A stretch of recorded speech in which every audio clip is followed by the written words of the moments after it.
Okay, सो chemistry में हमने जो देखा था उसके आगे देखते हैं। उसके आगे हमने फर्स्ट लॉ यहाँ पर कंप्लीट किया है। Now about entropy, that is the second law, and उसके बाद third law, and after that Gibbs free energy. With that chapter is completed. हमारा ऑलमोस्ट 80% 85% चैप्टर कंप्लीट ही हो गया है।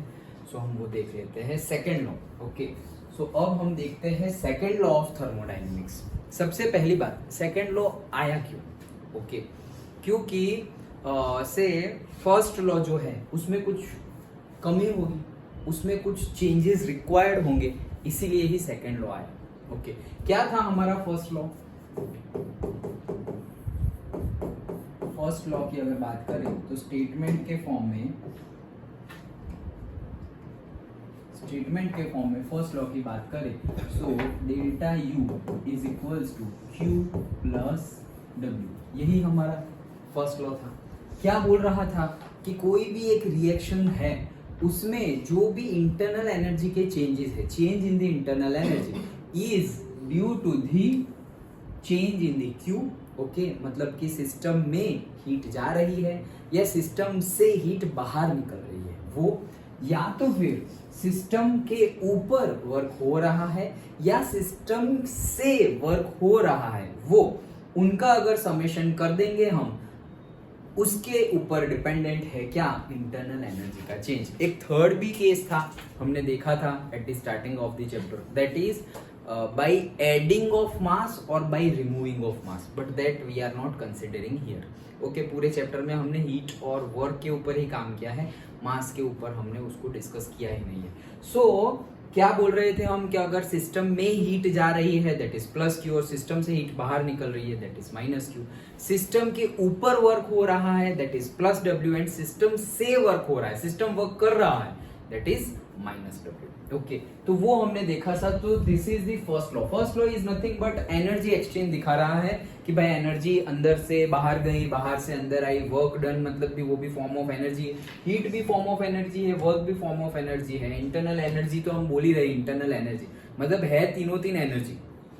तो यहाँ पर पहले तो फर्स्ट लॉ हमें ये दिखाता है कि भाई एनर्जी कैसे कंजर्व हो रही है। ओके, बट एनर्जी कंजर्वेशन दिखा रहा है। एनर्जी कंजर्वेशन जो हम पढ़ते थे, okay, that is energy is neither created not destroyed, it can only transfer from one form to another. तो वही चीज फर्स्ट लॉ बताता है और कुछ भी एक्स्ट्रा दिखाता नहीं। आ जाओ आप बंद कर दो।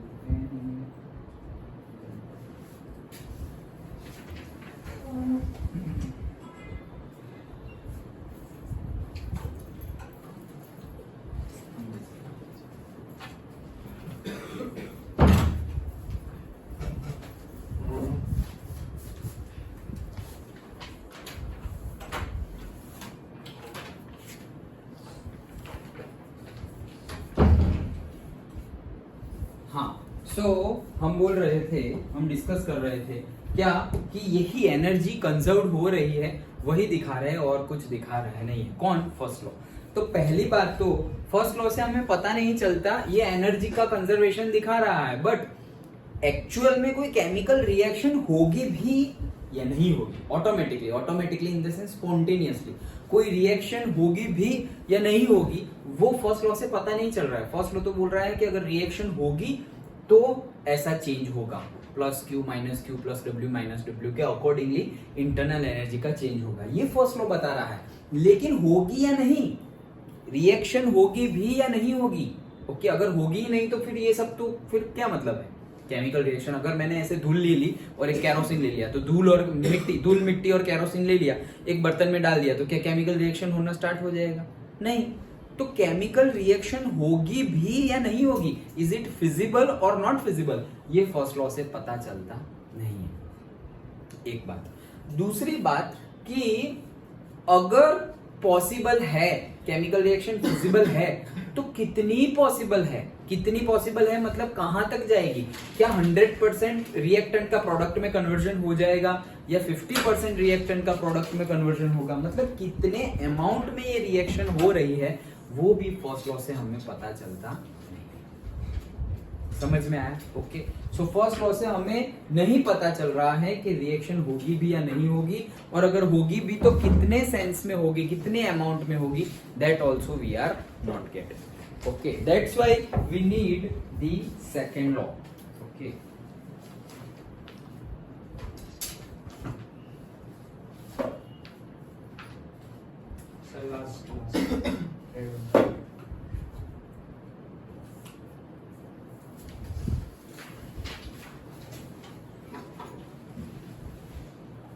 यहाँ आ जाओ, यहाँ। अच्छा, बैठ जाओ, पीछे बैठ जाओ। ओके, सो समझ में आया? Okay, that's why we need a second law.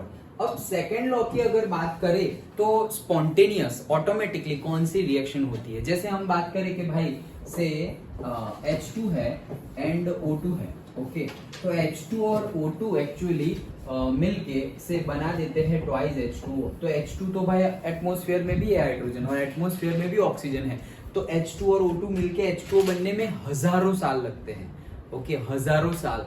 Okay, मतलब थाउजेंड्स ऑफ इयर्स लगेंगे, तब जाके ये एटमॉस्फेयर में जो H2 और एटमॉस्फेयर में जो O2 है वो मिलके क्या कर देंगे, और इसके साथ एनर्जी भी रिलीज होती है। ओके, सो से heat, so thousands of years होंगे तब जाके ये होगा। क्यों? क्योंकि उसके लिए जो रिक्वायर्ड टेम्परेचर और प्रेशर चाहिए वो अटेन करना पड़ेगा। Okay, so that is the reason कि भाई ऑटोमेटिकली क्या हो जाएगा, एटमॉस्फेयर में ही है हाइड्रोजन ऑक्सीजन, तो क्या केमिकल रिएक्शन होना स्टार्ट हो गया? नहीं हुआ। तो ये पता नहीं चलता है हमें, किससे? फर्स्ट लॉ से हमें ये पता चलता नहीं है। सो वैसे ही अगर हम डिफरेंट कंडीशन ले तो से समझ लो कि मेरे पास यहाँ पर एक कंटेनर है, ये एक्चुअली हमने देखा ही था कंसेप्ट, और यहाँ से मैं एक गैस पास कर रहा हूँ, और जैसे ही गैस पास किया तो सारा का सारा गैस ये कंटेनर में क्या हो गया, एक्सपांड हो गया। जैसे ही मैंने यहाँ पे वाल ओपन किया, सारा का सारा गैस अंदर ऑटोमेटिकली खुद ब खुद पास हो गया अंदर। ओके, तो एक्सपांशन हुआ। तो हम यहाँ बोल सकते हैं कि फर्स्ट लॉ से केमिकल रिएक्शन ऑटोमेटिकली, कोई भी टाइप की रिएक्शन, कोई भी टाइप की process automatically in the sense spontaneously, खुद ब खुद होती है या नहीं होती। तो हम अब फर्स्ट लॉ के सपोर्ट में थोड़ा बोल रहे हैं, सपोर्ट में। ओके, तो सपोर्ट में बोले तो क्या होगा कि सर यहाँ पर देखो, हमने यहाँ क्या किया, वाल्व था और वाल्व को हमने ओपन किया, तो ऑटोमेटिकली यहाँ पे हमने कुछ भी करने की जरूरत नहीं पड़ी, ऑटोमेटिकली उसका क्या हो गया, एक्सपांशन हो गया। तो ये कंसेप्ट हमने देखा sir, this is called what, free expansion. Okay, so ये फ्री एक्सपांशन ऑटोमेटिकली हो गया। कोई और एग्जांपल ले हम से, हमारे पास एक आयन का रॉड है, ये आयन के रॉड को हम यहाँ पर गर्म कर रहे हैं। सो इसको सपोज हमने 90 डिग्री 100 डिग्री सेल्सियस तक गर्म किया। अब ये बर्नर को हम हटा दे रहे हैं, फिर भी ये जो हीट है वो धीरे धीरे करके conduction mode through heat transfer होगी towards the other side of the road. Okay, तो उसके लिए भी हमें कुछ भी करना पड़ रहा नहीं है, ये हीट यहाँ से यहाँ ट्रांसफर हो रही है, दैट इज वन प्रोसेस। तो उसके लिए हमने कुछ भी नहीं करना पड़ रहा है। ओके, सो अगेन हम बोल सकते हैं कि यार ये तो स्पॉन्टेनियस हो रही है। हम तो बोल रहे थे फर्स्ट लॉ से पता नहीं चल रहा स्पॉन्टेनियस हो या ना हो, या होती ही है या नहीं होती। तो देखो ये ऑटोमेटिकली हो रही है, ये ऑटोमेटिकली अंदर गया। कोई एक और एग्जांपल ले ले, सपोज कि हमने कंटेनर में बहुत सारा हमने आइस ले लिया। ओके, बहुत सारा आइस ले लिया कंटेनर में, उसको ऐसे ही रख दिया जस्ट, तो वो क्या करेगा, एटमॉस्फेयर में से हीट लेगा और थोड़े ही टाइम के बाद वो पूरा का पूरा वाटर में कन्वर्ट हो जाएगा। ओके, तो इसके लिए भी हमने कुछ भी किया नहीं है, स्पॉन्टेनियस रिएक्शन। सो हम ये सपोर्ट में बोल रहे हैं कि फर्स्ट लॉ की वजह से, मतलब फर्स्ट लॉ से हमें पता नहीं चल रहा है कि रिएक्शन स्पॉन्टेनियस होती है नहीं, लेकिन हम बोल सकते हैं देखो यहाँ पे रिएक्शन स्पॉन्टेनियस हो रही है, यहाँ पर भी देखो हमने कुछ भी नहीं किया और हीट ट्रांसफर हो रही है from one side to another side. यहाँ पर भी ये जो हमारा सॉलिड है, आइस है, वो उसका मेल्टिंग हो जाके वहां पर वाटर बन जाता है। ओके, तो ये हमें पता चल रहा है, लेकिन यहाँ पर एक बात समझने वाली है। कौन सी बात? कि अगर ये फॉरवर्ड रिएक्शन है तो रिवर्स रिएक्शन भी स्पॉन्टेनियसली होनी चाहिए। तो मतलब कि यहाँ हमने कुछ भी नहीं किया और आइस में से पानी बना, तो फिर ऑटोमेटिकली जहां पानी है वहां से भी हीट लॉस करके ऑटोमेटिकली आइस बनना चाहिए। यहाँ पर हमने हॉट से कोल्ड की तरफ एनर्जी ऑटोमेटिकली जा रही है, सो कोल्ड से भी हॉट की तरफ एनर्जी ऑटोमेटिकली आ जानी चाहिए कि भाई एक साइड ठंडा है और थोड़ा गर्म है, तो ये गर्म भी थोड़ा थोड़ा थोड़ा ठंडा ठंडा होते होते एकदम लास्ट वाले में हॉट हो गया। ओके, लाइक दैट वैसा होना चाहिए। यहाँ पर हमने बोला कि भाई फ्री एक्सपेंशन ऑफ गैस हो रहा है, तो फिर हम बोले कि भाई ऐसा भी होना चाहिए कि सारा का सारा गैस पूरी तरह कंप्रेस हो जाए। अरे कंप्रेस होते होते होते होते छोटा होके ऐसे ऑटोमेटिकली इसके अंदर पाइप थ्रू चला जाए और ये जैसे पहले वैक्यूम था वैसे वैक्यूम हो जाए, वो भी होना चाहिए। अगर फॉरवर्ड प्रोसेस स्पॉन्टेनियसली पॉसिबल है, ऑटोमेटिकली पॉसिबल है, तो रिवर्स प्रोसेस बैकवर्ड प्रोसेस भी स्पॉन्टेनियसली ऑटोमेटिकली देखो मैं ऑटोमेटिकली बोल रहा हूँ, मीनिंग क्या है स्पॉन्टेनियसली मतलब खुद ब खुद होना। ओके, क्योंकि अच्छे से समझ में है इसलिए मैं वर्ड बोल रहा हूँ ऑटोमेटिकली, अदरवाइज केमिस्ट्री में वर्ड है स्पॉन्टेनियसली। ओके, उसका मीनिंग ये होता है कि खुद ब खुद हो रहा है, लाइक दैट समझ में है, इसलिए मैं ये वर्ड यूज कर रहा हूँ। तो फिर ये रिएक्शन जो रिवर्स रिएक्शन है वो भी स्पॉन्टेनियस होनी चाहिए, मतलब सारा का सारा गैस कंप्रेस होके अंदर चले जाना, मतलब पाइप में अंदर चले जाना चाहिए। यहाँ पर भी वाटर में से आइस बनना चाहिए, ये भी कोल्ड से हॉट तरफ भी जानी चाहिए हीट, लेकिन ये कभी भी स्पॉन्टेनियस प्रोसेस होती नहीं है। ऐसा देखा है क्या हमने? कभी भी नहीं देखा। गरम चाय है तो गरम चाय हम पी रहे हैं, यहाँ पे थोड़ी देर रखी तो थोड़ी देर में वो ठंडी हो जाएगी, लेकिन क्या ठंडी चाय रखी तो थोड़ी देर में गर्म हो रही है? नहीं। समझ में आया? कोल्ड ड्रिंक रखा तो हो जाता है गर्म। हाँ,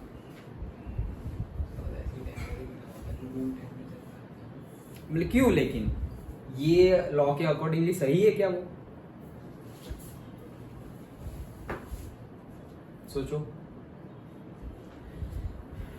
चाय थी तो चाय ऑटोमेटिकली ठंडी हो गई, तो ठंडी चाय है तो ऑटोमेटिकली गर्म हो जानी चाहिए।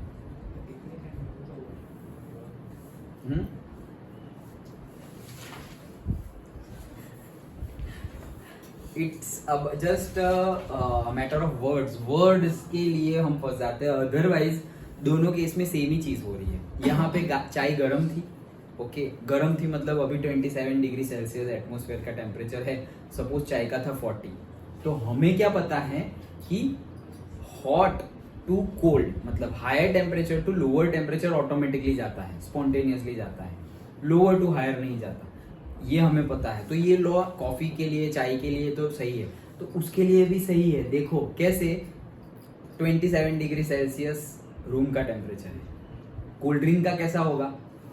माइनस में होगा, 0 होगा, 1 होगा, 2 होगा, 4 होगा, वैसा होगा कोल्ड ड्रिंक का टेम्परेचर।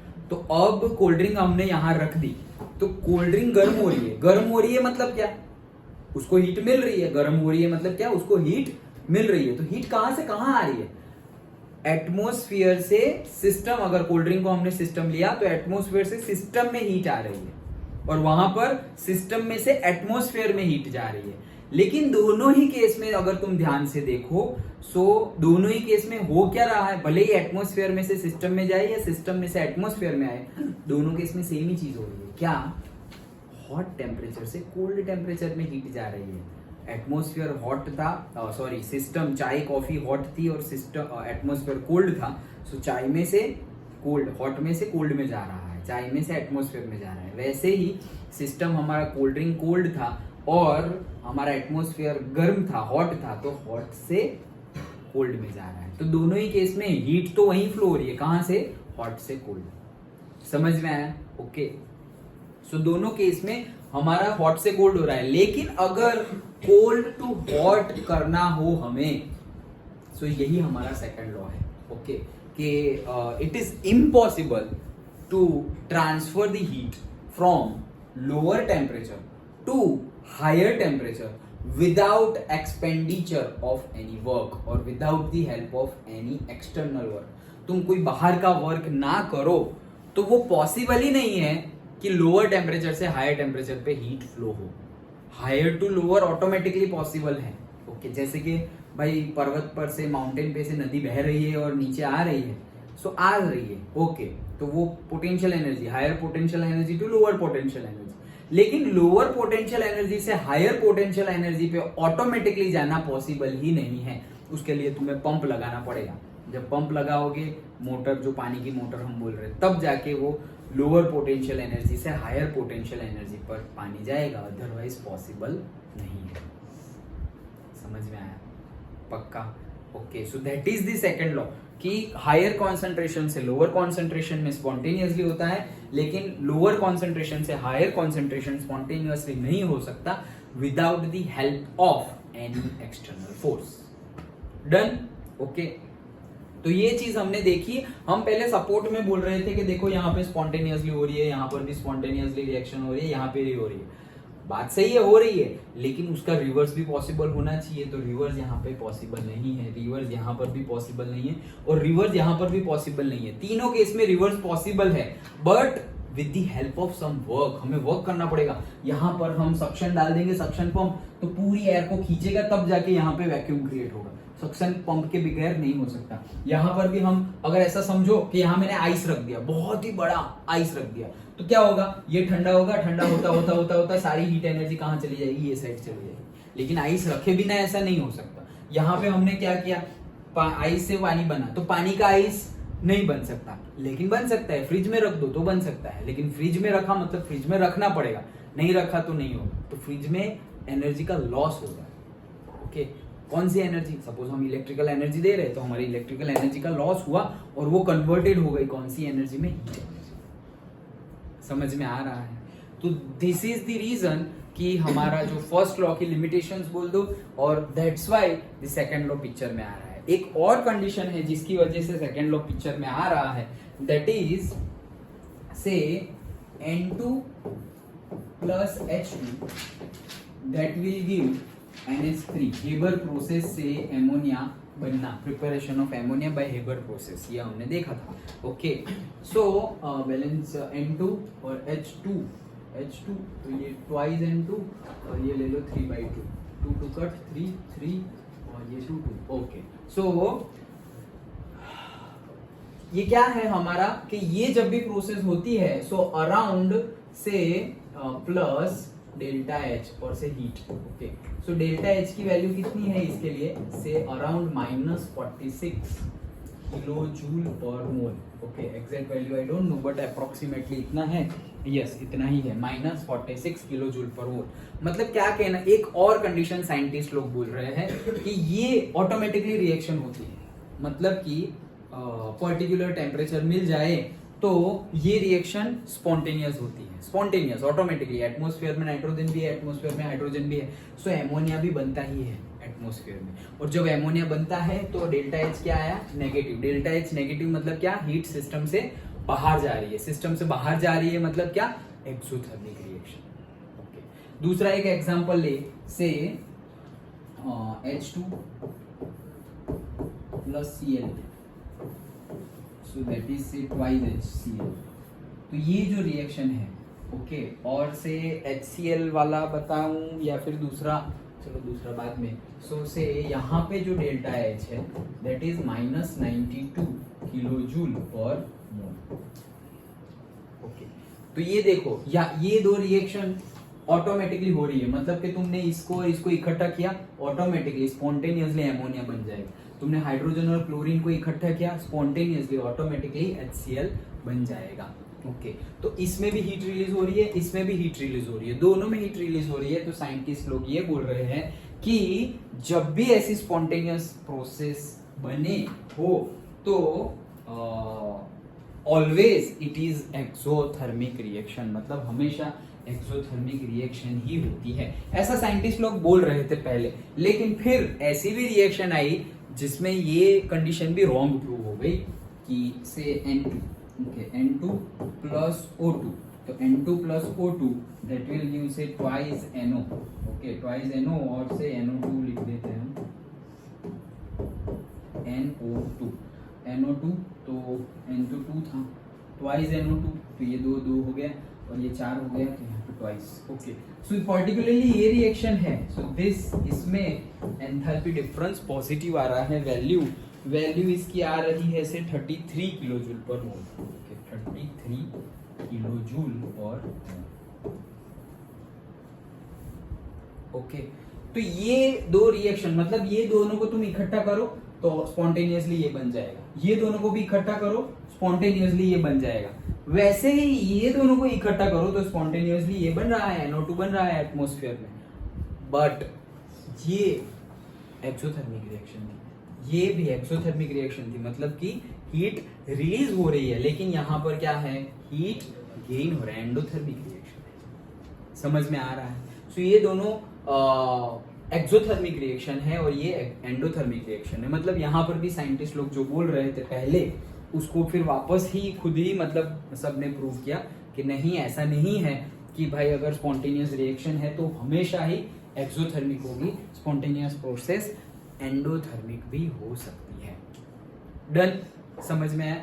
तो ये साइंटिस्ट ने बताया और इसके ऊपर से मतलब ग्राफ भी हम ड्रॉ करना हो तो कर सकते हैं कि ऐसा हमने ग्राफ ड्रॉ किया है सपोज एंथैल्पी का।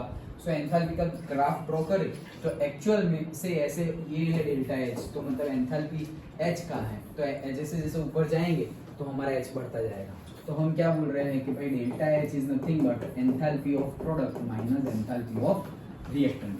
तो देखो ये दोनों केस में एंथैल्पी कैसी आ रही है, माइनस आ रही है। मतलब कैसे होगा कि यहाँ जो है ओके वो वैल्यू किसकी होगी, ये वैल्यू, और से सपोज एक नीचे भी वैल्यू है, सो ये जो ऊपर वैल्यू है वो किसकी होगी, से रिएक्टेंट की एंथैल्पी की, और ये जो ऊपर वैल्यू है नीचे वैल्यू है वो किसकी होगी, प्रोडक्ट की होगी। सो रिएक्टेंट एंड प्रोडक्ट, अब देखो यहाँ पर सपोज 0 है, यहाँ पे 10 है, यहाँ पे 30 है। सो देखो तुम enthalpy of product minus enthalpy of reactant, so 10 minus 30 तो माइनस आ गया 20। ओके तो ग्राफ भी अगर सिंपली सिर्फ 1 मार्क में 2 मार्क में ग्राफ भी पूछा हो तो तुम ऐसे ही जस्ट बता सकते हो कि एंथैल्पी ऐसे आएगी, इसकी एंथैल्पी ऐसे आएगी, so we can say that minus minus. और अगर सेम वे इसके लिए ड्रॉ करना हो तो उसके लिए हम कैसे ड्रॉ करेंगे कि यहाँ एक और यहाँ एक, तो हम बोल देंगे कि अब इसका उल्टा हो जाएगा, this is of product and this is of reactant. Okay तो हम वापस करेंगे HP माइनस HR, सो हमें पॉजिटिव वैल्यू मिलेगी। डन? ओके सो ये सब एक्सक्यूज के बाद हमें सेकेंड लॉ की जरूरत पड़ी। तो सेकेंड लॉ हमने बोला तो सही कि भाई से लोअर टेम्परेचर से हायर टेम्परेचर पे या लोअर कॉन्सेंट्रेशन से हायर कॉन्सेंट्रेशन पे it is impossible to transfer the heat और energy without the help of external aid और से एक्सटर्नल वर्क। सो अब हम बात करते हैं, जैसे हमारा फर्स्ट लॉ था, फर्स्ट लॉ की वजह से हमें एक स्टेट फंक्शन मिला था, that is internal energy. Okay तो वैसे ही हमारे पास दूसरा भी एक स्टेट फंक्शन मिलता है, वैसे ही हमारे पास दूसरा एक और दूसरा स्टेट फंक्शन मिलता है, दैट इज एंट्रोपी। तो हम एंट्रोपी डिस्कस कर रहे हैं। ओके सो एंट्रोपी डिस्कस करते हैं।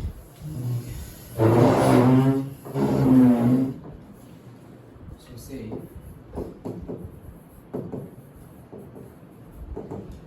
एंट्रोपी डिस्कस कर रहे हैं वेरी इजी वे में। ये चैप्टर कंप्लीट हो गया स्कूल में? अच्छा सो ये चैप्टर एंट्रोपी डिस्कस करते हैं, वेरी इजीली बता देता हूँ एंट्रोपी क्या है। देखो सपोज हमने लिया है यहाँ पर ice,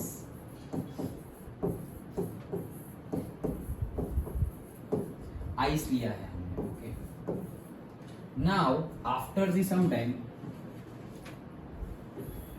it will convert into the water.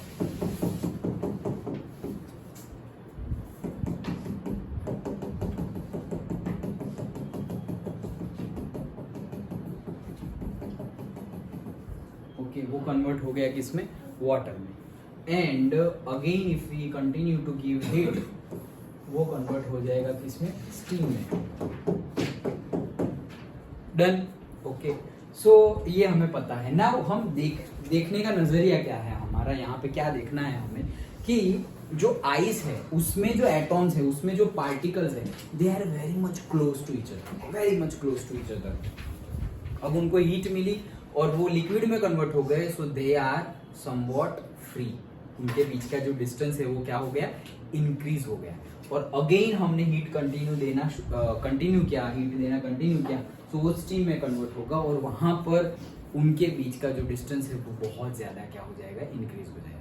Okay so actually entropy is the measure of randomness. Okay, मतलब कि ऐसा समझो कि अच्छे से एकदम डिसिप्लिन में एटॉम्स है, एटॉम्स यहाँ पर ऐसा समझो बैठे हुए हैं।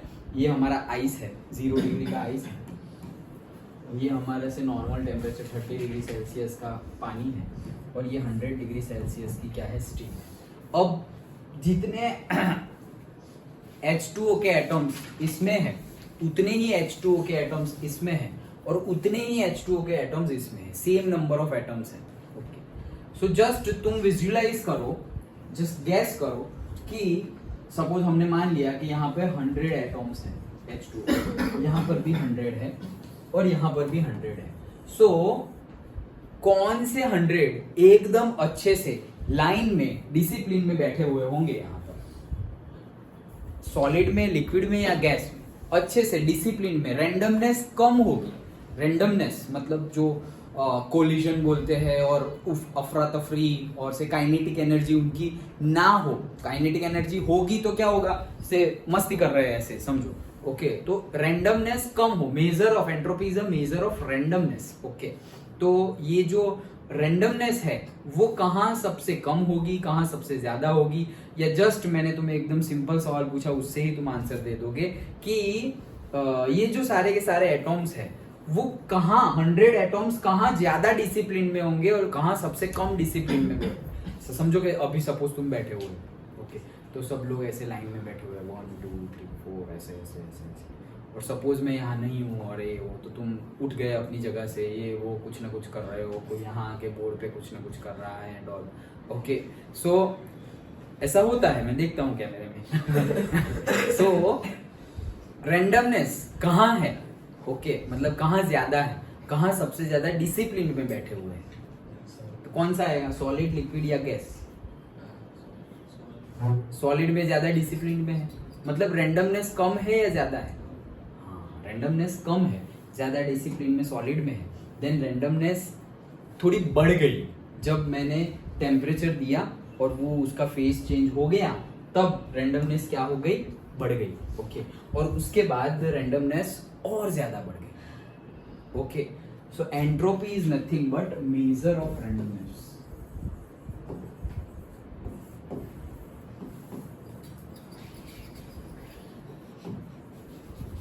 ओके, सो एंट्रोपी क्या है, मेजर ऑफ रैंडमनेस। मतलब कि ये जो रैंडमनेस है वो, अब देखो यहां से ही हमें पता चल रहा है कि जैसे जैसे हम हीट दे रहे हैं रैंडमनेस क्या हो रही है, बढ़ रही है।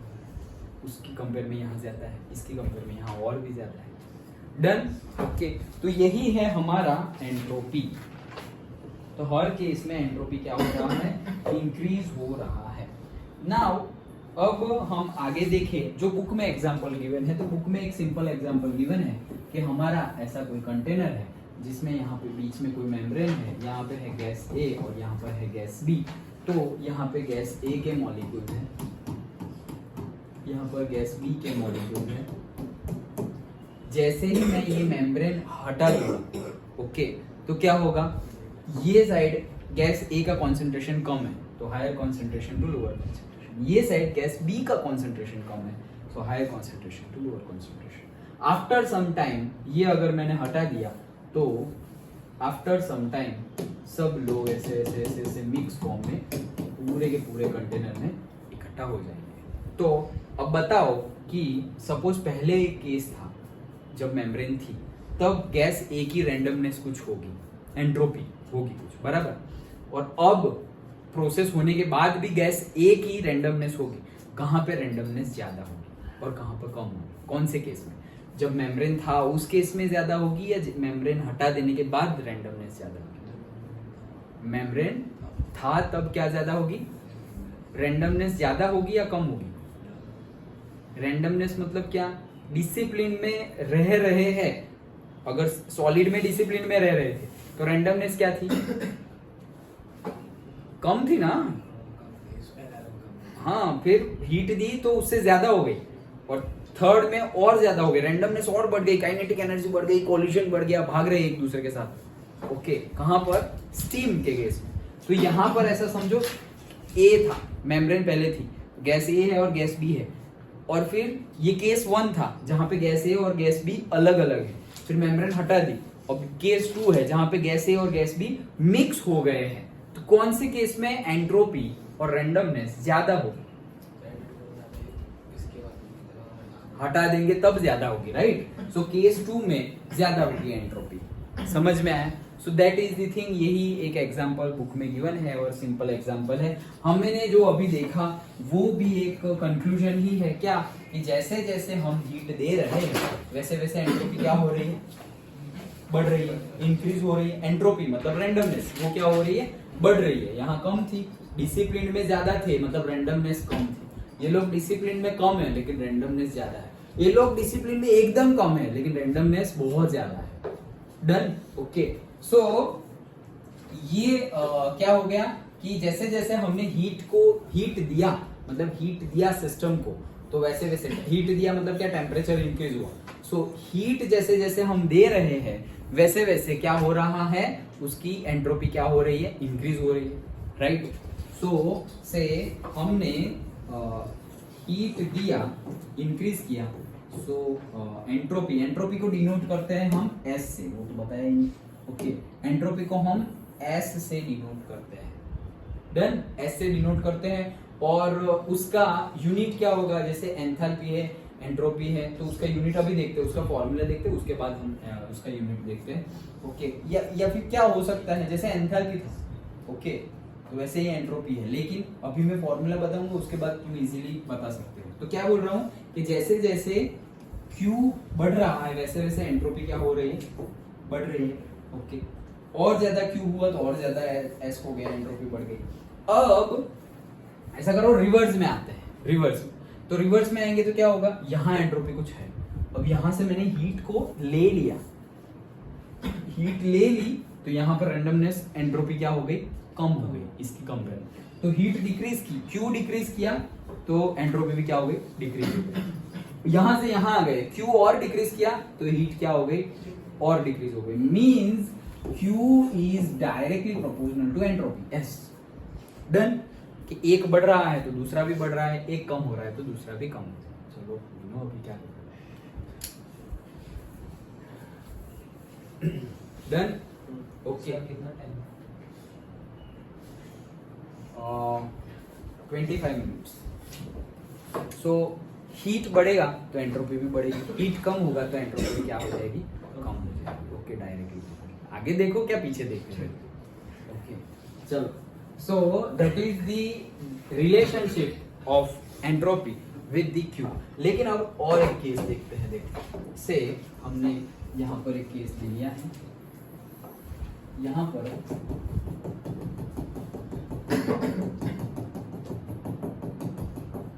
यहाँ पर सपोज हमने वाटर ले लिया है at T is equals to 30 degree Celsius. Okay, and यहाँ पर हम स्टीम ले लेते हैं।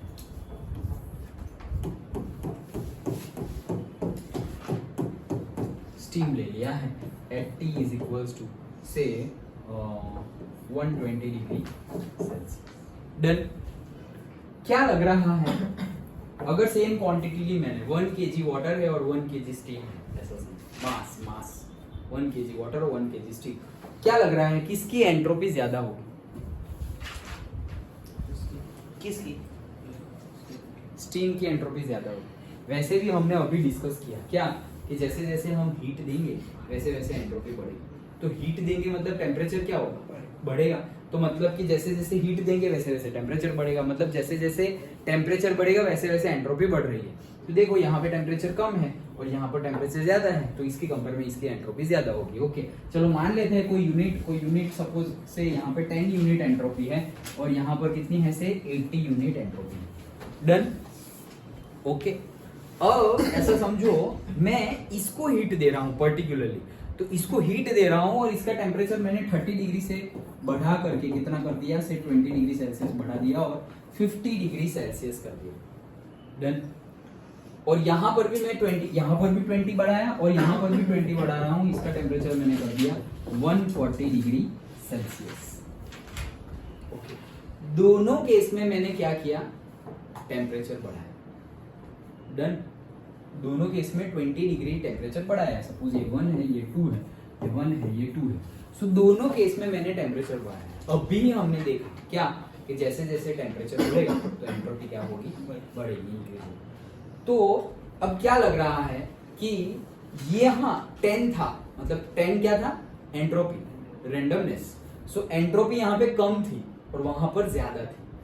तो कम एंट्रोपी वाले सब्सटेंस को हमने हीट दिया तब उसकी एंट्रोपी बढ़ेगी, और ज्यादा एंट्रोपी वाले सब्सटेंस को भी हम हीट देंगे तो उसकी भी एंट्रोपी तो बढ़ेगी ही, लेकिन क्या सेम अमाउंट में बढ़ेगी? That is the question.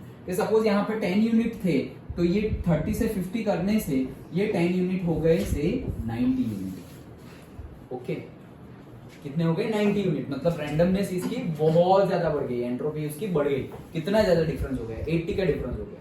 लेकिन वहां पर तो एंट्रोपी ऑलरेडी ज्यादा ही थी, ऑलरेडी एंट्रोपी क्या थी? ज्यादा ही थी। तो तुम 20 डिग्री सेल्सियस दोगे तो अगेन एंट्रोपी उसकी बढ़ेगी, बट क्या इतनी बढ़ेगी? इतनी नहीं बढ़ेगी। तो ये सपोज 80 से 90 पे जा रहा है, वो 10 से 90 पे आया और ये 80 से 90 पे जा रहा है। समझ में आया? क्यों? क्योंकि यहाँ तो एंट्रोपी ऑलरेडी ज्यादा ही थी। तो ज्यादा एंट्रोपी है, और कितनी ज्यादा? ऐसा समझो कि यहाँ ऑलरेडी भाई 20 लोग बैठे हुए हैं क्लास में और मैं और 30 लोग लेके आ रहा हूँ स्टूडेंट। ओके, तो भाई कहाँ बैठेंगे? 50 स्टूडेंट, ऑलरेडी फील्ड है जगह, तो कहाँ डालेंगे? ये लोग ऑलरेडी 20 लोग ही इतना हल्ला डुल्ला कर रहे हैं। ओके, तो बाकी 30 आएंगे तो फिर कितनी एंट्रोपी बढ़ जाएगी? तो हम बढ़ाएंगे नहीं। ओके, सो कितना हो जाएगा?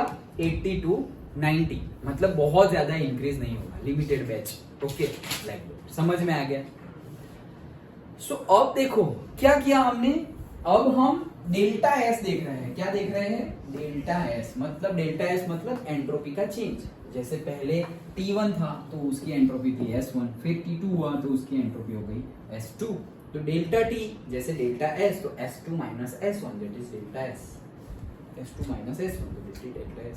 सो डेल्टा S हमने क्या बोला कि डेल्टा S हमने बोला Q के साथ कैसा रिलेशन है उसका, कि जैसे जैसे हम हीट देंगे, इंक्रीज करेंगे, वैसे वैसे वो भी बढ़ रही है। ओके, सो जैसे जैसे डेल्टा एस हम Q बढ़ा रहे हैं वैसे वैसे एंट्रोपी बढ़ रही है। सो Q के तो डायरेक्टली प्रोपोर्शनल में है। लेकिन देखो मैं क्या बोल रहा हूं कि जैसे जैसे टेम्परेचर बढ़ रहा है, ओके, जैसे जैसे टेम्परेचर बढ़ रहा है, सो टेम्परेचर बढ़ रहा है वैसे वैसे एंट्रोपी तो बढ़ रही है, लेकिन टेम्परेचर बढ़ रहा है तब एंट्रोपी का डिफरेंस कम हो रहा है। डिफरेंस की बात करो, एंट्रोपी एंड एंट्रोपी डिफरेंस दो अलग अलग चीजें। एंट्रोपी मतलब क्या? S1 एक एंट्रोपी है, S2 एक एंट्रोपी है, लेकिन एंट्रोपी डिफरेंस मतलब S2 माइनस S1। ओके, तो हमने देखा कि भाई Q बढ़ेगा तो एंट्रोपी बढ़ेगी, T बढ़ेगा तो भी एंट्रोपी बढ़ेगी। समझ में आ रहा है ना? अब Q बढ़ा तो भी डेल्टा S जो था वो तो इंक्रीज ही हो रहा है, लेकिन T है, T बढ़ रहा है, उसका रिलेशन डेल्टा S से, S से नहीं, डेल्टा S से, मतलब एंट्रोपी डिफरेंस से। तो देखो यहाँ पर हमने T बढ़ाया है यहाँ, ओके, टेम्परेचर को बढ़ाया, तो डेल्टा S देखो यहाँ पर कितना हुआ था 80 और यहाँ पर कितना हुआ है 10। समझ में आया? सो क्या कहना चाह रहा हूं, समझ में आ रहा है? S is directly proportional to Q and S is directly proportional to T also। Okay, कि Q बढ़ेगा तो एंट्रोपी बढ़ेगी, T बढ़ेगा तो भी एंट्रोपी बढ़ेगी, लेकिन delta S is directly proportional to Q but delta S is inversely proportional to T। मतलब अगर T बढ़ रहा है सो डेल्टा S क्या हो रहा है? कम हो रहा है। देखो डेल्टा S T बढ़ रहा है तो डेल्टा S क्या हो रहा है? कम हो रहा है। समझ में है? तो उसके बेस पे इसका फॉर्मूला क्या बन रहा है? Delta S is equals to Q by T, that is the formula for entropy. Okay, so delta S is equals to Q by T। So Q, S and T all are directly proportional to each other। But अगर entropy difference की बात करें, entropy difference की बात करें, then T जो है वो इनवर्सली प्रोपोर्शनल है। Delta S. डन। इसके ऊपर से बताओ क्या यूनिट हो सकता है उसका, एंट्रोपी का क्या हो सकता है? डेल्टा ऊपर क्यू है तो क्यू का यूनिट क्या? क्यू मतलब हीट, जूल हो जाएगा। हाँ, और टी टेम्परेचर, डिग्री सेल्सियस, और ऐसा यूनिट है केल्विन। ओके, सो यूनिट हम जनरली क्या लेते हैं? जूल और केल्विन। जनरली हम लेते हैं किलो जूल पर केल्विन, ऐसा यूनिट है जूल पर केल्विन, और जनरली हम लेते हैं किलो जूल पर केल्विन। डन। तो ये हमारा एक स्टेट फंक्शन हो गया, जैसे कि हमारा इंटरनल एनर्जी स्टेट फंक्शन था, मतलब कि पाथ पे डिपेंडेंट नहीं था। हमारा एंथैल्पी भी स्टेट फंक्शन था, मतलब कि पाथ के ऊपर डिपेंडेंट नहीं था। वैसे ही हमारा एंट्रोपी भी क्या है? स्टेट फंक्शन है, पाथ के ऊपर डिपेंडेंट नहीं है। अंडरस्टूड? तो ये हमारा था एंट्रोपी, Q/T। समझ में आ गया? पक्का? ओके, चलो नाउ अब हम देखते हैं कि डेल्टा एस की बात करते हैं। अच्छा चलो, सो पहले तो डेल्टा एस टोटल बता देता हूं। Delta S total, so chapter के स्टार्टिंग में हमने देखा था कि भाई universe is equals to system plus surrounding, एकदम स्टार्टिंग में। ओके, तो universe is equals to system plus surrounding. So like that, delta S entropy difference total is equals to entropy difference of say system plus entropy difference of say surrounding. Okay, तो मतलब delta S total क्या है? System का भी entropy difference as well as surrounding का भी entropy difference, वो है हमारा डेल्टा एस टोटल। डन। अब ऐसा समझो कि हमारे फॉर्मूला जो फर्स्ट लॉ का था delta U is equals to क्या था? Q plus W. तो हमने बोला कि अगर कांस्टेंट टेम्परेचर है, कोई प्रोसेस है आइसोथर्मल प्रोसेस, कोई प्रोसेस है that is isothermal process. So isothermal process मतलब क्या? Temperature remains constant. Okay, so temperature, if temperature remains constant, T is equals to constant, therefore delta T is equals to 0. So उसके लिए U क्या आता था? याद हो तो? याद है? Delta U will be equals to 0. क्यों? क्योंकि U is a function of temperature. ये देखो, U is a say function of temperature. तो अगर T ही चेंज नहीं हो रहा है तो U भी चेंज होगा, तो हमें डायरेक्टली मिल जा रहा है delta U is equals to 0। Okay, but वही चीज अगर हम बात करें कि डेल्टा एस की बात करें, डेल्टा यू तो हमें 0 मिल गया, लेकिन अगर हम डेल्टा एस की बात करें तो वो हमें 0 नहीं मिलता है। डेल्टा एस टोटल की बात कर रहा हूं, डेल्टा एस टोटल।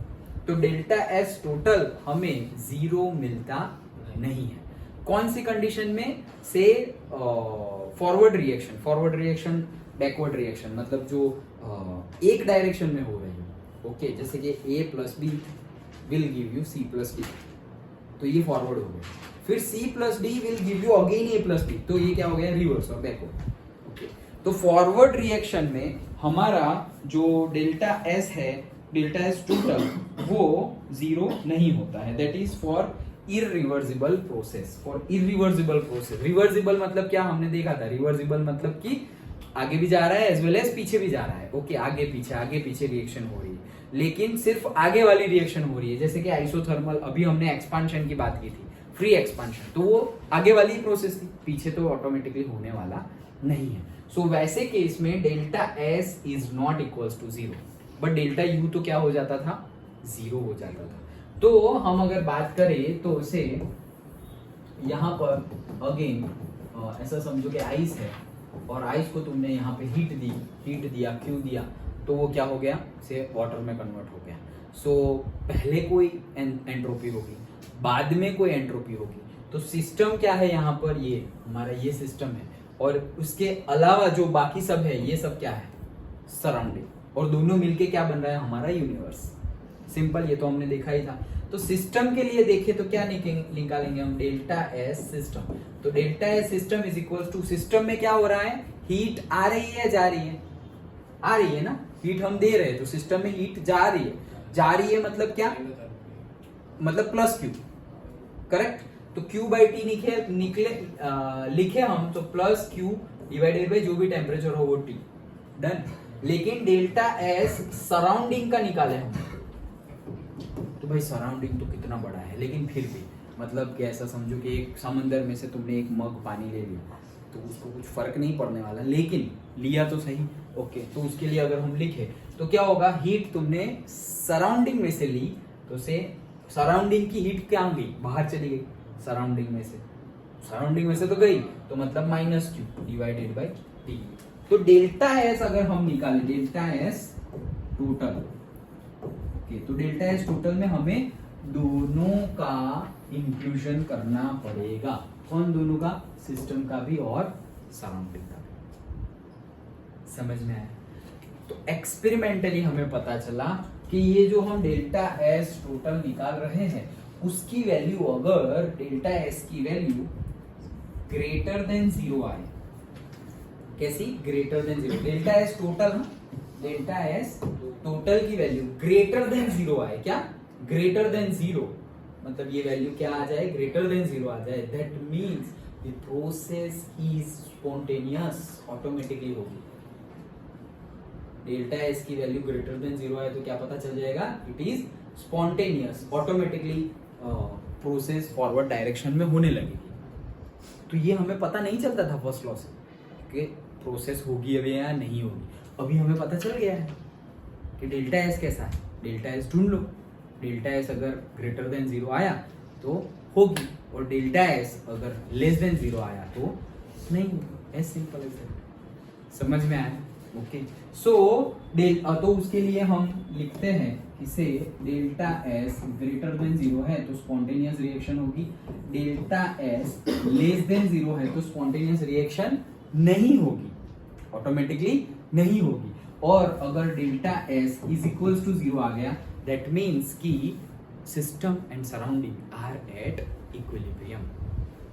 देन समझ में आया, मतलब ऐसा समझो कि यहाँ रूम का टेम्परेचर 27 डिग्री सेल्सियस है, लेकिन ये तो हमने एसी से किया हुआ है, लेकिन एग्जैक्टली सेम अभी बाहर भी कितना है, 27 ही है, समझो बाहर भी कितना है, 27 ही है, और अंदर हमने कितना किया, 27 ही किया, मतलब क्या हुआ कि बैलेंस में है, कहीं से कहीं ट्रांसफर हो रहा नहीं है। मतलब हम अगर वैसी कंडीशन में बाहर 27 है और हम अंदर एसी कर 27 सेट कर रहे हैं टेम्परेचर, मतलब हम मूर्ख है। क्यों, क्योंकि बाहर 27 है, अंदर भी 27 है, तो कर क्या रहे हो एसी का, इलेक्ट्रिसिटी ऐसे ही कंजम्पशन हो रहा है। सर हवा पास नहीं होगा, हवा पास होगा, बट हवा का क्या करे, हवा इज नॉट कूलिंग। लेकिन सर अंदर की तो गर्म हवा निकालेगा। नहीं, गर्म होगी तो टेम्परेचर ज्यादा होगा ना, अंदर की हवा अगर गर्म होगी तो 27 नहीं होगा, फिर 28 होगा, 27.5 होगा। तो सर ऐसा लेके तो कंप्रेसर ही चालू नहीं होना चाहिए। क्यों? अगर रूम में हो जाता है 27 तो कंप्रेसर ऑटोमेटिकली बंद हो जाता है उसी का। टेम्परेचर 27 अगर हो गया तो बंद हो जाएगा, लेकिन उसके बाद थोड़ा भी बढ़ गया, थोड़ा भी 27.1 भी हो गया तो वापस वो शुरू हो जाएगा, क्योंकि वो तो ऑटोमेटिकली सेट ही है।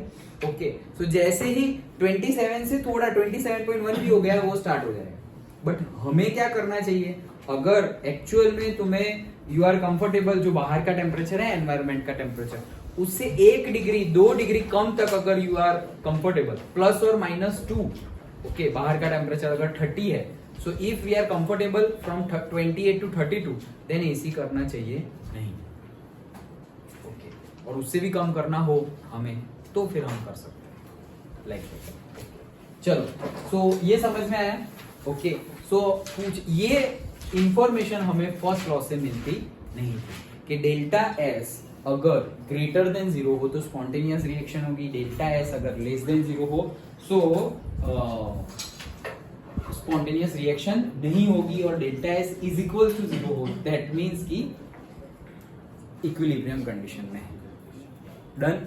ओके, सो इक्विलिब्रियम कंडीशन में है, ये हमें पता चलेगा। तो एंट्रोपी का पता चल गया। सेकेंड लॉ हमें दो स्टेट फंक्शन के बारे में बता रहा है। तो एक स्टेट फंक्शन का हमने डिस्कस किया, एंट्रोपी डिस्कस किया, एंट्रोपी क्यू के ऊपर डिपेंडेंट है वो डिस्कस किया, एंट्रोपी टेम्परेचर के ऊपर कैसे डिपेंडेंट है वो डिस्कस किया, देन उसका फॉर्मूला देखा, उसका यूनिट देखा, और हमने ये मोस्ट इंपॉर्टेंट चीज देखी कि इससे पता चल जाएगा हमें कि रिएक्शन होगी भी या नहीं। Done, okay. अभी दूसरा देखते हैं, हो गया। ये किसका है? सर अभी कितना 10 मिनट्स। हाँ जाओ।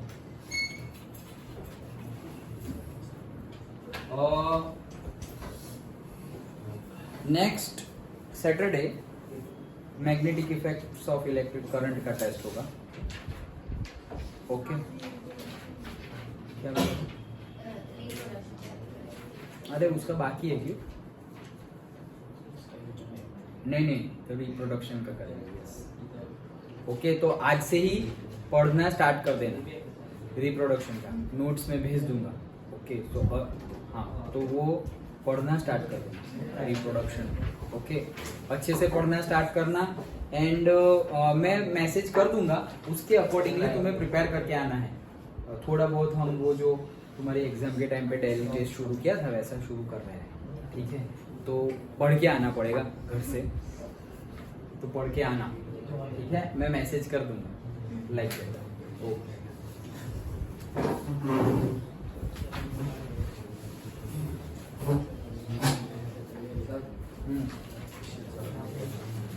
हाँ भाई,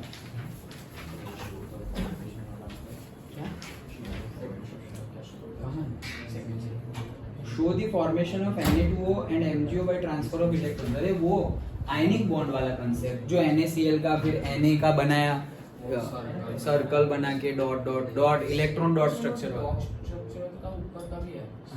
हाँ सेम ही है, सेम।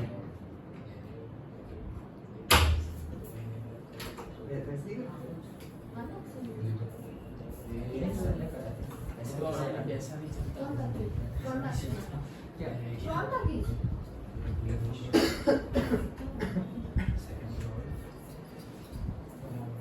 चलो बस बातें नहीं हो गया हो तो दे दो। पहले 3 मार्क्स का नहीं, एक क्वेश्चन 3 का। क्या क्या क्या? ये एक क्वेश्चन 3 मार्क्स का है। हाँ हाँ।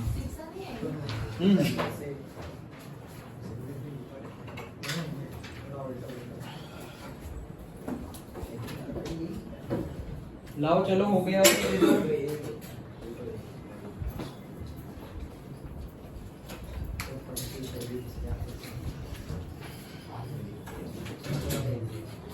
लाओ चलो अमन सर, हाँ हाँ। अरे तो वो अभी अच्छा उनका तो हो गया है, नहीं वो कल देखेंगे। इसी में दे दो मैथ्स का, दो मैथ्स का टेस्ट दे देंगे।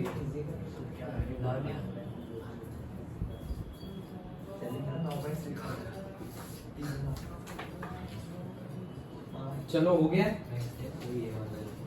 लो मैथ्स का टेस्ट।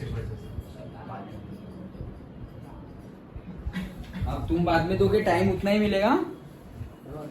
विकेट सर ये सब इसका टाइम खत्म नहीं हुआ ना, हाँ तो उसका टाइम के बाद स्टार्ट होगा। हाँ 6:20 को दोनों ले लूंगा मैं। 5:12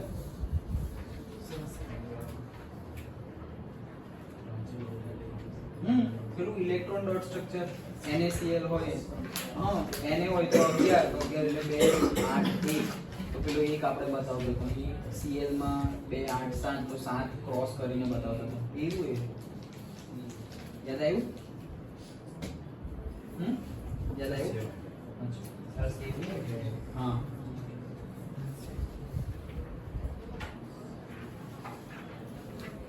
वो रियान NaCl का ऐसे देखा था ना, Na तो उसका 8 होता है, 2 8 1 तो Na तो Na का 1 तो ये डॉट 1 और Cl का 17 so 2 8 7 so Cl का अगर हम लिखे सो से 1 2 3 4 5 6 7, तो अब ये दोनों इकट्ठा हो जाएंगे तो Na एक डॉट Cl एक से 2 3 4 5 6 ये वाला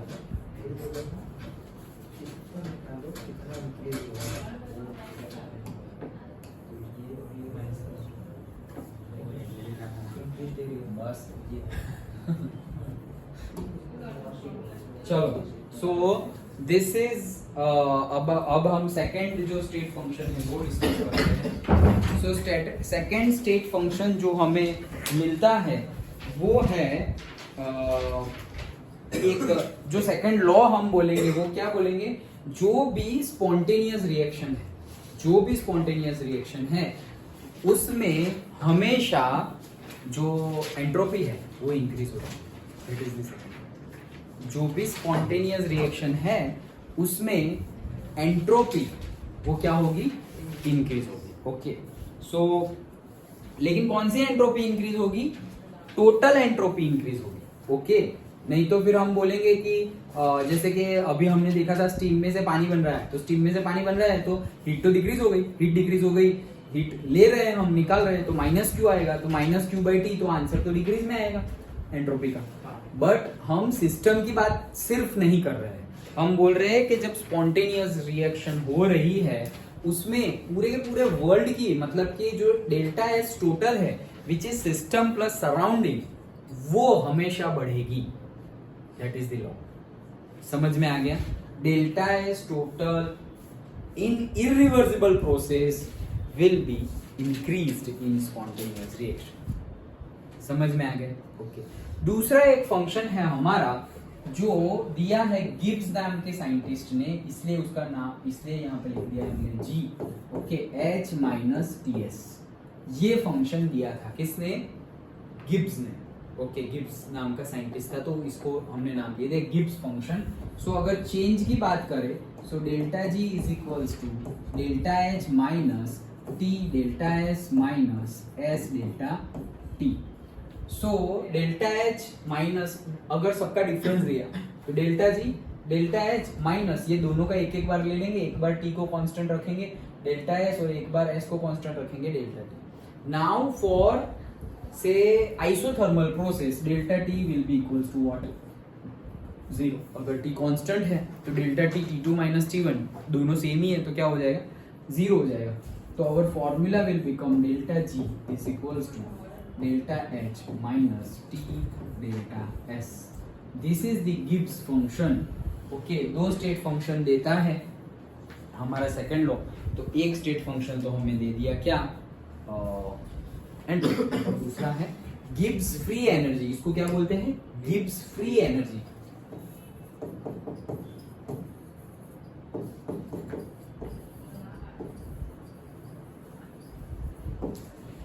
सो गिब्स फ्री एनर्जी की जो वैल्यू है, जैसे अभी हमने बोला ना सेकंड लॉ कि स्पॉन्टेनियस रिएक्शन हो रही है तब delta S total will be greater than 0, वो हमेशा इंक्रीज ही करेगी, राइट? वैसे ही स्पॉन्टेनियस रिएक्शन हो रही है तो delta ji will be less than 0, उससे रिवर्स्ड है। गिब्स फ्री एनर्जी क्या होगी, लेस देन 0 होगी, क्योंकि डेल्टा एस तो ये साइड आ गया ना भाई। ओके तो ये ज्यादा होगी तो डेल्टा जी क्या हो जाएगा, माइनस कम हो जाएगा, माइनस है ना। समझ में आया? ओके सो क्या बोल रहे थे, देखो कंपैरिजन करते हैं। Delta S greater than 0, delta S less than 0, delta S is equal to 0, delta G greater than 0 and delta G is equal to 0। तो अगर ये रिएक्शन है तो तुम्हें पता चल जाना चाहिए डेल्टा एस ग्रेटर देन 0 है, मतलब स्पॉन्टेनियस रिएक्शन है। सो स्पॉन्टेनियस रिएक्शन में डेल्टा जी की वैल्यू क्या हो जाएगी, लेस देन 0 से कम, और डेल्टा एस टोटल की वैल्यू क्या हो जाएगी, 0 से ज्यादा, delta S total. Okay so ये डेल्टा एस मतलब ये टोटल ही है, हाँ ये सारा का सारा टोटल ही है। ओके तो ये क्या हो गई, स्पॉन्टेनियस रिएक्शन हो गई, ये नॉन स्पॉन्टेनियस रिएक्शन हो गई, and this is equilibrium. Done. तो यही ऐसे ही क्वेश्चन पूछे जाते हैं, जैसे कि ऐसा समझो कि डेल्टा जी की वैल्यू, अभी यहाँ पर जो फॉर्मूला है that formula also we will see. Okay, तो फॉर्मूला अगेन हम बाद में देखेंगे, लेकिन इतना समझ में आ गया। Okay, Gibbs free energy second function भी दे रहा है हमारा जो साइंटिस्ट थे, ये डिराइव किया है उन्होंने एक्चुअली, लेकिन हमारे सिलेबस में डेरिवेशन नहीं है। गिब्स नाम के साइंटिस्ट ने ये डिराइव किया था, Gibbs free energy function. Okay, ना वो अभी हम थर्ड लॉ देखते हैं, ये सेकंड लॉ हो गया, अब थर्ड लॉ भी है। ओके, तो थर्ड लॉ जैसे हमने बोला कि सेकंड लॉ क्यों आया, क्योंकि फर्स्ट लॉ में कुछ ना कुछ बाकी रह गया होगा, इसलिए सेकंड लॉ आया। तो वैसे ही थर्ड लॉ क्यों आया है, तो थर्ड लॉ इसलिए आया है कि एक नई इंफॉर्मेशन शेयर कर रहा है हमारे साथ थर्ड लॉ। क्या इंफॉर्मेशन शेयर कर रहा है कि अगर हम -273 डिग्री केल्विन टेम्परेचर ले तो उस टाइम पर एक परफेक्ट क्रिस्टल जो होगा उसकी एंट्रोपी क्या हो जाएगी, जीरो। एंट्रोपी जीरो हो जाएगी। एंट्रोपी जीरो, एंट्रोपी मतलब मेजर ऑफ रैंडमनेस। तो सोचो हम स्टीम में से पानी में आए तो रैंडमनेस कम हो रही है, पानी से आइस में आ गए तो रैंडमनेस और कम हो रही है, सब लोग डिसिप्लिन में एकदम अच्छे से बैठे। सोचो -273 डिग्री केल्विन में अगर हम जाए तो कोई भी सिस्टम हो कैसे हो जाएगा, एकदम मतलब जाम हो जाएंगे वो लोग, आइस से भी कितना खतरनाक वाला आइस बन जाएगा वो। जस्ट इमेजिन कि एटॉम्स मूव भी नहीं कर पाएंगे। ओके, एकदम हम हो तो हम भी मूव भी नहीं कर पाएंगे, हमारा ब्लड भी फ्रीज हो जाएगा। -273 degree, okay, -273 degree Celsius, degree Celsius है केल्विन नहीं, -273 डिग्री सेल्सियस ओके टेम्परेचर, ऐसा भी बोलते हैं क्या, ओके टेम्परेचर। ओके मतलब 0 kelvin temperature. Okay, so 0 kelvin temperature that is equals to -273 degree Celsius. तो इतने टेम्परेचर पर कोई भी हमारा सब्सटेंस होगा उसकी एंट्रोपी क्या हो जाती है, zero. That is the thought. Obvious है, एंट्रोपी जैसे जैसे टेम्परेचर बढ़ेगा वैसे वैसे बढ़ती है, तो जैसे जैसे टेम्परेचर कम होता है तो एंट्रोपी कम होती जाएगी, लेकिन इससे बोलते हैं एब्सोल्यूट जीरो टेम्परेचर। हम इसको अभी तो है नहीं सिलेबस में, बट ऐसे बोलते हैं absolute zero temperature, absolute zero temperature. तो at absolute zero temperature entropy will be zero. That is the third law. समझ में आ गया? अब जैसे कि ये समझ में आ गया, छोटा सा ही है थर्ड लॉ, दैट्स इट, इतना ही है। अब से ऐसा समझो कि कोई हमारा एक गैसियस है, A प्लस B है, उसमें से बन रहा है C+, ये कोई कंटेनर में रिएक्शन हो रही है, फिर रिवर्स भी हो रहा है। ओके, C+D में से क्या बन रहा है, A प्लस B, दोनों ही रिएक्शन हो रही है। सो हमारा डेल्टा G का फॉर्मूला क्या है, डेल्टा G का फॉर्मूला है -RT ln K, ये हमारे डेल्टा G का फॉर्मूला है। Okay, this is again given, हमें डिराइव करना नहीं है। ये डेल्टा G क्या है, Gibbs free energy function. Okay, so delta G is equals to -RT ln K। अगर ln को हम लॉग में कन्वर्ट करें तो -2.303 RT log K। So delta G का एक्चुअली अभी हमारे पास अभी कौन सा फॉर्मूला था, delta H minus T delta S। Done, तो ये दोनों फंक्शन है हमारे पास। Delta G is equals to -2.303 RT log K। K is what, K is equilibrium constant. ये इक्विलिब्रियम कांस्टेंट हम नेक्स्ट चैप्टर हम पढ़ेंगे, इक्विलिब्रियम पूरा का पूरा चैप्टर ही। ओके, पूरा का पूरा चैप्टर ही हमें पढ़ना है, उसमें हम डीपली पढ़ेंगे कि इक्विलिब्रियम कांस्टेंट क्या है, मतलब कि इसके जो कॉन्सेंट्रेशन है, इक्विलिब्रियम जब रीच हो गया, इक्विलिब्रियम रीच हो गया मतलब क्या, ऊपर ऊपर से बता दे रहा हूँ, हम चैप्टर में डिटेल में डिस्कस करेंगे। मतलब कि ऐसी कंडीशन, ऐसा समझो पहले सिर्फ फॉरवर्ड रिएक्शन है, तो क्या होगा, A प्लस B मिलके सारा का सारा C प्लस D बना रहे हैं, बनता ही जाएगा। फिर अब मैंने ये साइड भी एरो किया है, मतलब क्या, C प्लस D भी इकट्ठा होके क्या बना देंगे, A प्लस B बना रहे हैं, कंटिन्यूसली बना रहे हैं। तो क्या ये रिएक्शन दोनों ही साइड चल रही है, तो क्या चलती जाएगी इनफाइनाइट टाइम के लिए? नहीं, ऐसा नहीं है। एक कॉन्सेंट्रेशन आएगा, वो कॉन्सेंट्रेशन पे अब A और B में से C और D बनना बंद हो जाएगा और C और D में से A और B बनना बंद हो जाएगा। अगेन वो डीप में अगर हम डिस्कस करेंगे, लेकिन अगेन बनना कभी बंद नहीं होता है। लेकिन क्या होता है, जितनी अमाउंट में, ऐसा समझो कि यहाँ पर 50 है और यहाँ पर 50 है, तो हम बोलेंगे इक्विलिब्रियम रीच हो गया। तो समझते क्या है हम, अब रिएक्शन खत्म हो गई, बंद हो गई, अब कोई रिएक्शन नहीं हो रही है। नहीं, रिएक्शन तो अभी भी हो रही है, लेकिन जितने A प्लस बी मिलके C प्लस डी बना रहे हैं, उतने ही C प्लस डी मिलके A प्लस बी बना रहे हैं। मतलब कि ये रिएक्शन तो कंटिन्यूअस ही है, 50-50 रीच हो गया, दैट डज नॉट मीन कि रिएक्शन स्टॉप हो गई। लेकिन हो क्या रहा है, अब ये 50 में से एक यूनिट कम होगा, मतलब 49 होगा, और ये जो एक यूनिट है वो ट्रांसफर होके क्या बन जाएगा, C प्लस डी। ये जब बन रहा है एट द सेम टाइम इसमें भी 49 और 1 होगा, और ये इसका एक यूनिट है वो यहाँ A प्लस बी बना देगा। तो एक्चुअली ये 49 प्लस 1 तो ये 50 हो गया, और ये 1 प्लस 49 ये भी 50 हो गया। तो एक्चुअल केस में तो केमिकल रिएक्शन कभी स्टॉप होती नहीं, ओके, जब तक एक साइड का तुम्हारा सब कुछ खत्म ना हो जाए। बट इक्विलिब्रियम का मीनिंग क्या है कि जितना प्रोडक्ट बन रहा है उतना ही रिएक्टेंट बन रहा है। डीपली हम डिस्कस करेंगे, चैप्टर में आएगा तब। अभी के लिए हम क्या बोल रहे हैं कि इसका एक कांस्टेंट होता है, इसको बोलते हैं के को बोलते हैं इक्विलिब्रियम कांस्टेंट। डिफरेंट कांस्टेंट पढ़ेंगे हम, इक्विलिब्रियम कांस्टेंट है P, कांस्टेंट प्रेशर पे तो Kp पढ़ेंगे, okay. Different equilibrium constant Kc भी पढ़ेंगे, कंसंट्रेशन, ओके। मोलारिटी, मोलालिटी जो पहले के चैप्टर्स में हमने देख लिया था ना, सब कुछ, मोल फ्रैक्शन, मोलालिटी पढ़ा है ना, ओके। तो वो सब कुछ हम डिस्कस करेंगे इक्विलिब्रियम चैप्टर में।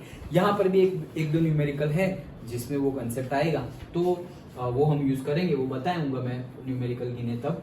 तो ये क्या है, इक्विलिब्रियम कांस्टेंट। ये वैल्यू ऐसी है कि वो वैल्यू अगर रीच हो जाए, दैट मीन्स कि C प्लस डी में से A प्लस बी अब बनना, मतलब कि वो एक कांस्टेंट वैल्यू है जब A प्लस बी में से C प्लस डी बन रहा है। तो ये क्या है, इक्विलिब्रियम। अभी के लिए सिर्फ तुम इतना याद रखो, ये एक कांस्टेंट है। क्या है, कांस्टेंट। जैसे ग्रेविटी हम ले लेते हैं, ऐसे F is equals to mg ले लिया, तो g मतलब क्या, 9.8, हमने कांस्टेंट ले लिया। वैसे ही यहाँ पर k क्या है, हमारा कांस्टेंट है। पर्टिकुलरली थर्मोडायनेमिक्स के पॉइंट ऑफ व्यू से अभी हम बात कर रहे हैं। इक्विलिब्रियम चैप्टर जब हम नेक्स्ट पढ़ेंगे उसमें हम डिटेल्ड में इक्विलिब्रियम कांस्टेंट पढ़ेंगे। सो ये हमारा k है इक्विलिब्रियम कांस्टेंट, T जो टेम्परेचर पे रिएक्शन हो रही है वो, R हमारा यूनिवर्सल गैस कांस्टेंट 8.314 जूल पर केजी कैलोरी, ओके। 8.314, हाँ चलेगा, okay. And 2.303 and minus, okay. So इससे हमें क्या मिलेगा, डेल्टा जी की वैल्यू मिलेगी। समझ में आया? तो अब इसके बेस पे भी क्वेश्चन पूछे जाते हैं। क्या क्वेश्चन पूछे जाते हैं, के की वैल्यू ले लो 1, के की वैल्यू क्या ले लो 1। सपोज ऐसे क्वेश्चन पूछे जाते हैं, तो मैं बताता हूँ। हमें ऐसे हमारे सर ऐसे सिखाते थे, योगा करो, चलो ऐसे। तो के की वैल्यू क्या ले ली 1, के की वैल्यू अगर हमने 1 ले ली, log 1 की वैल्यू हो जाती है 0। तो के की वैल्यू 1 ली, डेल्टा जी की वैल्यू क्या आ गई, 0 हो गई। डेल्टा जी की वैल्यू 0, तो अभी देखो हाथ कैसे एकदम सीधा हाथ है, दैट मीन्स ये क्या है, इक्विलिब्रियम। समझ में आया? ये क्या हो गया, इक्विलिब्रियम। के की वैल्यू 1, क्योंकि JEE नीट में तो तुम्हें डायरेक्टली ऐसे आंसर ही लिखने पड़ेंगे, ओके। तो क्या होगा, सो के की वैल्यू 1, इक्विलिब्रियम कांस्टेंट की वैल्यू 1, सो डेल्टा जी क्या हो गया 0, that means equilibrium condition. Then K की वैल्यू हम कुछ भी ले रहे हैं, 1 से ज्यादा कुछ भी ले रहे हैं, 1 से ज्यादा, ओके। 1.1, 1.2, 1000, 500, 5000 कुछ भी ले लिया। तो जो भी तुमने कुछ लिया है के की वैल्यू, तो तुम्हारा आंसर आएगा 0 पॉइंट समथिंग। वो 0 पॉइंट समथिंग, लेकिन आगे क्या आ गया वापस माइनस। ये तो सब मल्टीप्लाई करोगे तो, लेकिन माइनस तो यहाँ तो माइनस ही रहेगा, ओके। तो जैसे ही तुमने के की वैल्यू क्या ले ली, 1 से ज्यादा ली, ग्रेटर देन 1, तो ओवरऑल डेल्टा जी की वैल्यू क्या आ गई, माइनस हुई। सबकी वैल्यू रखोगे तो फाइनल आंसर माइनस है आगे, तो माइनस में आएगा, ओके। तो फाइनल आंसर माइनस में आया। माइनस मतलब क्या, लेस देन 1 और लेस देन 0, ओके। तो हमने क्या देखा था अभी ही, डेल्टा जी लेस देन 0 हो मतलब क्या, स्पॉन्टेनियस रिएक्शन हो रही है। तो देखो अभी क्या था, के की वैल्यू 1 और डेल्टा जी की वैल्यू 0। अब हमने क्या बोला, के की वैल्यू 1 से थोड़ी भी ज्यादा हो तो देखो मैं ज्यादा कर रहा हूँ, ये 0 लेवल है, अब के की वैल्यू 1 से क्या कर दिया, ज्यादा कर दिया, के की वैल्यू ज्यादा कर दी 1 से, तो ये इक्विलिब्रियम से और नीचे चला गया। कौन, डेल्टा जी। इक्विलिब्रियम से नीचे गया मतलब 1 से भी कम हो गया, 1 से भी कम हो गया मतलब क्या, लेस देन 0 हो गया। ये क्या हो गया, लेस देन 0, लेस देन 0 मतलब spontaneous reaction. Again next case, तुम के की वैल्यू 1 ना लेकर के 1 से कम लो, -1 लो, तो जैसे ही तुम -1 लोगे उसकी वैल्यू क्या हो जाएगी, नेगेटिव आएगी। वो नेगेटिव और ये नेगेटिव क्या हो जाएंगे, पॉजिटिव। पॉजिटिव हो जाएंगे तो डेल्टा जी क्या हो गया, पॉजिटिव। पॉजिटिव मतलब क्या, तो मतलब नॉन स्पॉन्टेनियस हो गया। सो अगेन वही के की वैल्यू 1 से कम कर, 1 से कम कर दी तो फिर डेल्टा जी की वैल्यू क्या हो गई, ग्रेटर देन 0 हो गई, ग्रेटर देन 1 ग्रेटर देन 0 हो गई, तो वो हो गई मतलब क्या है, स्पॉन्टेनियस रिएक्शन। तो JEE नीट में ये क्वेश्चन पूछे जाते हैं कि डेल्टा एस के एंड से डेल्टा जी, ये इंफॉर्मेशन दे करके तुम्हें बोलेंगे कि it is equilibrium, it is spontaneous, it is non spontaneous reaction. तो आएगा सिंपल है। ओके, डेल्टा जी की वैल्यू, के की वैल्यू, डेल्टा एस की वैल्यू के ऊपर से हमें बता देना है कि स्पॉन्टेनियस रिएक्शन है या नॉन स्पॉन्टेनियस रिएक्शन। समझ में आ गया, डन। ये कैसे बताएंगे तो पता चल गया। ओके चलो मैं एक केस बताता हूँ, उससे तुम गेस करो answer. If k is less than 1, then what will be the value of delta s? Greater than 0, less than 0 or equals to? k की वैल्यू लेस देन 1 है। हाँ, k की वैल्यू लेस देन 1 है, सो delta s का बताओ।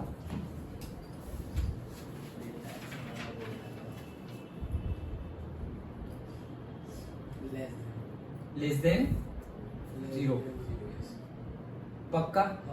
क्यों? क्योंकि जब k की वैल्यू लेस देन 1 होगी तब g की वैल्यू ज़्यादा हो जाएगी 0 से, और जब g की वैल्यू ज़्यादा g की वैल्यू ज़्यादा हो जाएगी 0 से। जब g की वैल्यू ज़्यादा होगी तब s की वैल्यू 0 से कम होती है, तो बराबर होती है। करेक्ट। तो डेल्टा s की वैल्यू क्या हो जाएगी, लेस देन 0। डन। बस ऐसे ही हमें क्वेश्चन पूछे जाते हैं, दैट्स इट। और तो कोई कंसेप्ट नहीं रहता है। Yes that's it. तो यही पूरे थर्मोडायनेमिक्स में कंसेप्ट, हम बहुत बड़ा है थर्मोडायनेमिक्स, बट हमें ये कंसेप्ट पढ़ने थे थर्मोडायनेमिक्स। तो नाउ जो थोड़े बहुत न्यूमेरिकल्स 2-3 ज़्यादा नहीं है, ओके, वो रहे हैं, that we will discuss in the next class, and with that our chapter is completed. नहीं, कल छुट्टी है, मंडे। समझ में आया? कहीं जाना है तुम्हें? नहीं तो थोड़ा मैथ्स कर लेते हैं। मैच करेंगे हाँ थोड़ा। हम 3 दिन से छुट्टी पे थे। मैं रोज ऐसे बैठा हूँ, कब आएंगे कब आएंगे। 2 में से एक आए तो भी शुरू कर दूं, तुम दोनों ही नहीं आ रहे थे। कल मैं एक्चुअली बाहर हूँ इसलिए, लेकिन मैं क्लास लेने में कोई प्रॉब्लम नहीं। किस चीज़ की?